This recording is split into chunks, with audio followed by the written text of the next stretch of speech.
Hello everybody, in this video I'm going to be explaining one of the basic principles from understanding multi-dimensions. In the previous video I explained shapes. In this video I'm just going to briefly explain the shapes in 3D. I drew it in 2D before, now I'll draw it in 3D, and interestingly enough we're going to end up with the same results. So in 3D, well, we only have a point. So that's where we start off with here. This, again, if you look at it at all sides, and you're going to have only one side of it. If I were to draw a line and extrude it, it's going to look like a square, because I took this line, stretched it out, and that's our three-dimensional object. So think of this as a piece of paper or something like that. And as we know, a piece of paper has two sides. So if I took a triangle and I extruded that, let's see how well I can draw this. And connect that there. This should be a dotted line. That comes out this way, and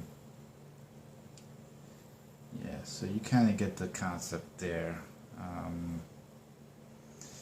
Not really.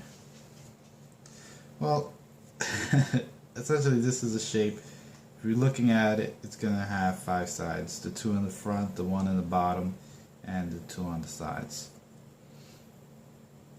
No, I meant to say the 2 front and the back. So that's 5 sides. Going on to a square.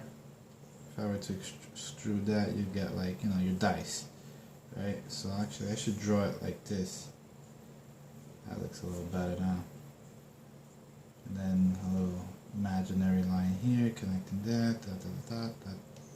Okay, cool. So, and we know that has six sides.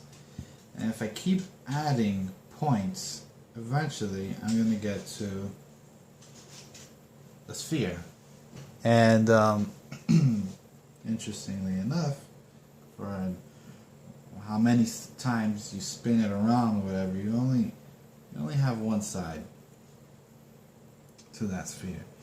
So going back again to each and every shape in the 3D in the 3 dimension, they're all just distortions of a circle. So if I were to take Play-Doh and roll it up into a ball, I can eventually make it into any other shape that I want it to be. And looking back at our famous point here, if I were to zoom out from that ball far enough, our sphere is going to look like a point. So I hope that gave a pretty good explanation and give you a better understanding of shapes in 3 dimensions. Okay, thanks for watching.